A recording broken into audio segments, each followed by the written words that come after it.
Now we're going to talk about routes.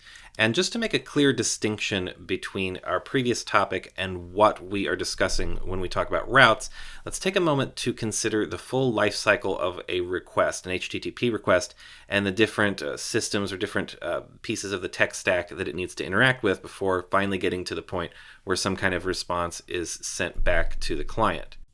Of course, DNS is the first stop so that a client can determine what endpoint or what web server it needs to direct a request to. And then we know that Fastly is in the mix for our staging and production environments with cloud. So Fastly is that CDN sitting in front of all requests that can determine if there is a cached response, a valid cached response that's appropriate for a request that it can send back without ever forwarding that request onto the cloud infrastructure itself.